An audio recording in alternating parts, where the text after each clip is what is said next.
If you want a relationship to last, if you think it's coming to the end, do what you did in the beginning and there won't be an end. Because when you think it's the beginning, you behave differently than the end. The meaning we associate to things controls our entire lives. It's not that your mother or father died that's giving you suffering. Certainly that's painful. It's the meaning you think it shouldn't have happened. And when we take control of the meaning, it's the only thing we can control our lives. We can't control events. And we're living now where technology is happening so rapidly. It's magnificent what it does for our lives. But we all know with that technology, our psychology is not developing as rapidly. And as a result, the world's changing. And then I thought, here's what I figured out. Our whole life is shaped by decisions. That's what we've talked about today, right? But there's 3 decisions you're making every moment you're alive. And the way you make these 3 decisions shapes your destiny.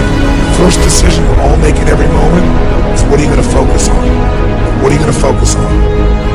If you're going to change an area, you do 3 things. Number 1, you focus on it and you get clear and compelling vision for what you want. If your body's not where you want it to be, I tell you there's one simple reason. It's not your focus. No, I focus on it. I focus all the time on how fat I am. No. See, if you focus on crashing into the pole, trying not to, the more you try not to, what you focus on, that's where the energy goes, that's where you go. Right? We all know that. But what people tend to do is, I'm saying focusing on what you want, not what you don't want. And not only just focusing on what you want, where you focus, say, well, I'd like to be strong, I'd like to be energetic, I'd like to be fit. It's focusing and making it compelling.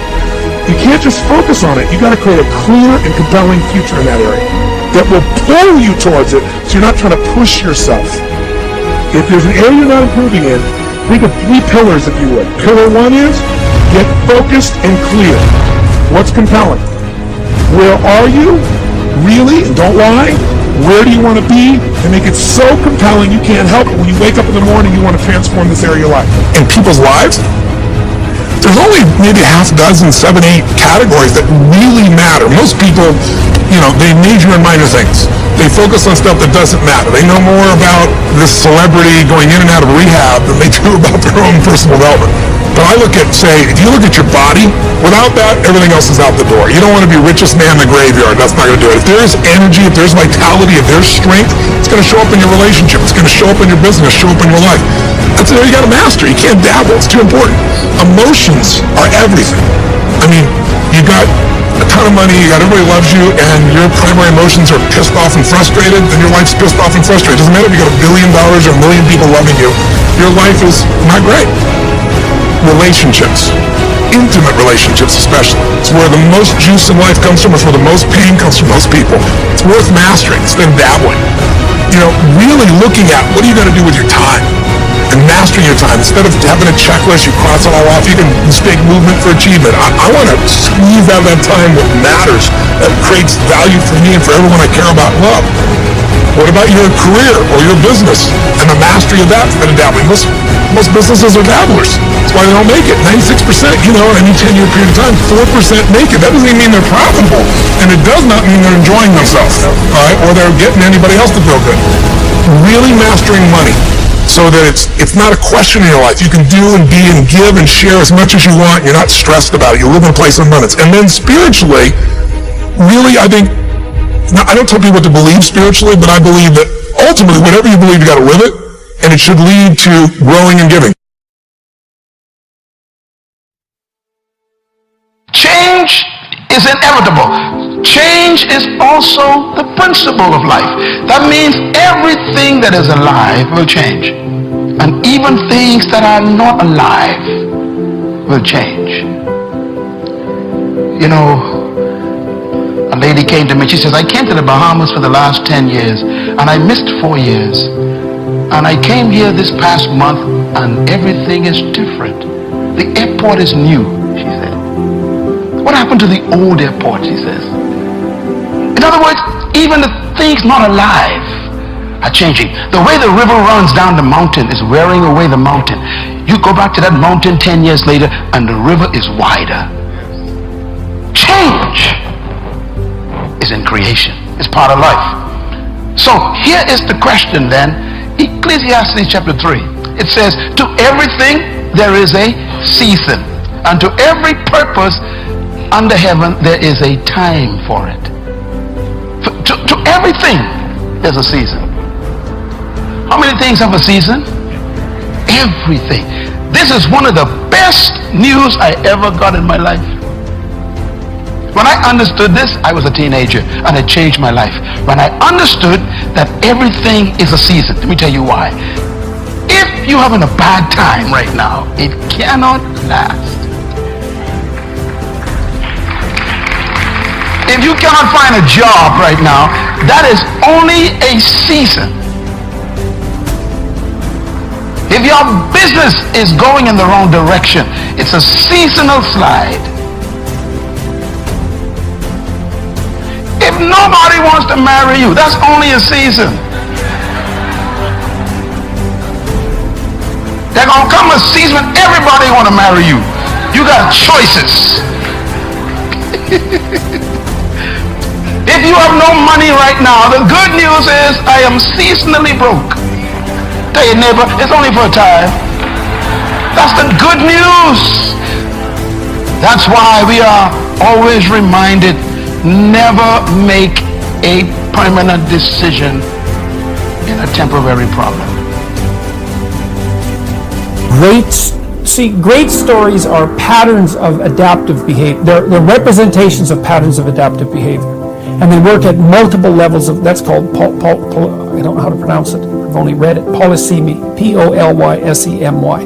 The fact that a great story is true at multiple levels of analysis simultaneously. And you see this even in popular culture, like if you watch a show like The Simpsons, an animated show, kids can watch it, but there's content for adults. You can interpret it at different levels of analysis. And truly great stories can be interpreted at multiple levels of analysis simultaneously. That's actually what gives them depth.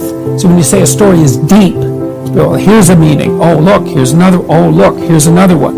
And then the meanings often exist in parallel with one another.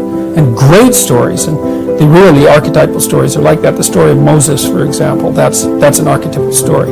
The idea that people escape from tyranny, go through a crisis, spend time wandering in the desert, are moving towards a better place. It's like that's the story of life, and it's encapsulated in that story. I'm going to do a bunch of lectures on the Exodus stories sometime in the next year. So I already went through Genesis, which seemed to be was certainly very...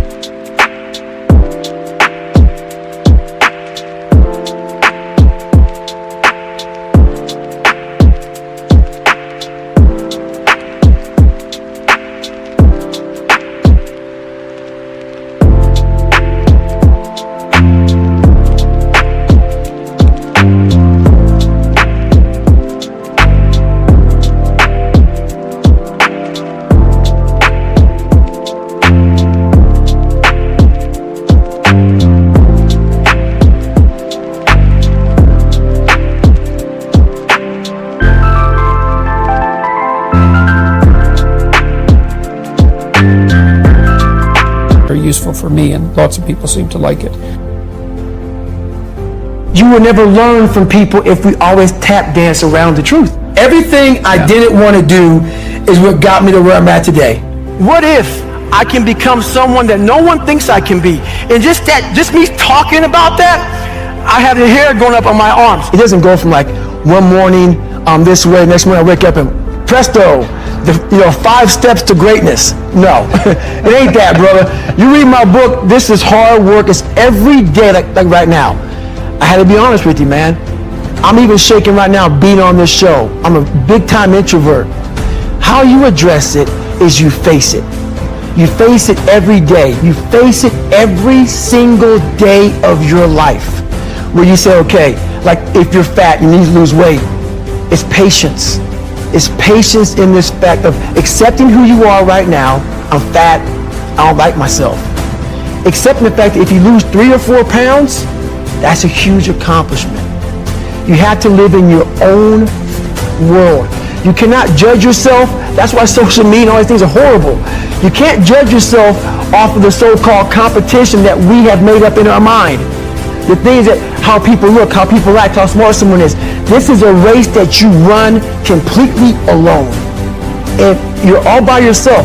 I had tons of sticky notes all over my mirror. It wasn't like be better than John or be as fast as whoever. Okay, David, yesterday you did this. Today, our next goal for the week is this. So I had a year goal, weekly goals, daily goals, hourly goals, and the big goals, I lied a lot growing up.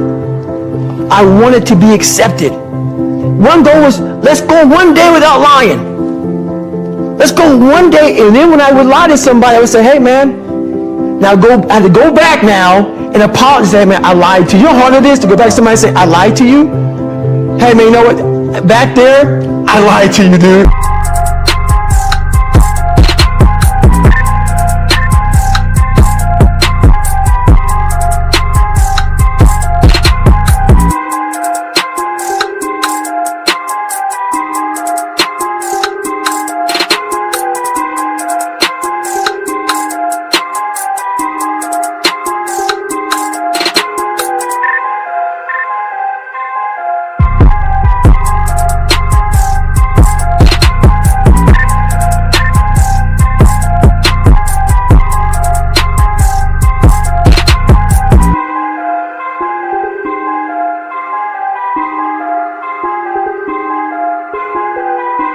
I was really jacked up, so I figured out these ways of total accountability. Like right now, I had to run this morning before I talked to you, because why?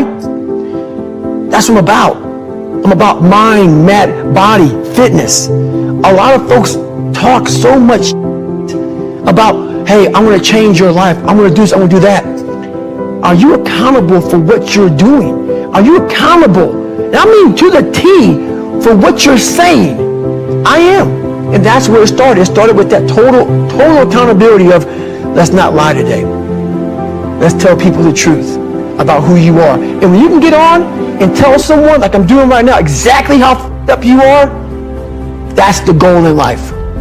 To put your life on a billboard, on the busiest road, in the busiest highway in the world, and say, this is how f***ed up I used to be. Take it or leave it.